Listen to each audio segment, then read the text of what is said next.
কারণ দুনিয়াকে আপনি গরজ মনে করে নিয়েছেন এবং দুনিয়া সম্পর্কে আপনি চেষ্টা চালাচ্ছেন এবং দুনিয়ার বেনিফিট ফায়দা আপনি চোখের সামনে দেখছেন। চোখের সামনে যা দেখছেন তার চাইতে বেশি বিশ্বাস করতে হবে চোখের আড়ালের আখেরাতকে, তাহলে আপনি মেহনতি হয়ে যাবেন। আপনি দুনিয়া আপনার কত দিনের, খুব বেশিও যদি হয় তো 60, 70, 80 বছর। আর 80 বছরের পরে যদি বেঁচে থাকেন তো ভালো হয়ে বেঁচে থাকতে পারবেন না, তো ওই না বেঁচে থাকাটাই বেশি ভালো, ঠিক না? চিন্তা করুন, তার জন্য কত মরিয়া কত মেহনত করছেন, সবাই করছেন আপন আপন জায়গা থেকে।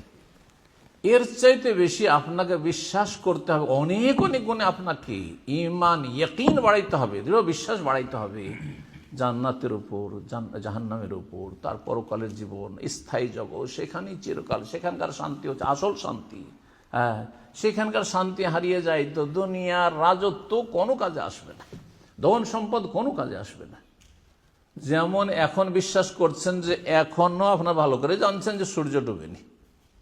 গোটা দুনিয়ার মানুষ যদি আপনাকে বোঝাবার চেষ্টা করে যে না এখন রাত, বিশ্বাস করবেন না? বিশ্বাস করবেন না। চোখের সামনে দেখছি, এই চোখে দেখে যে কথা বিশ্বাস করছেন সেটার বিরুদ্ধে গোটা দুনিয়া চলে গেল, বিশ্বাস করবেন না।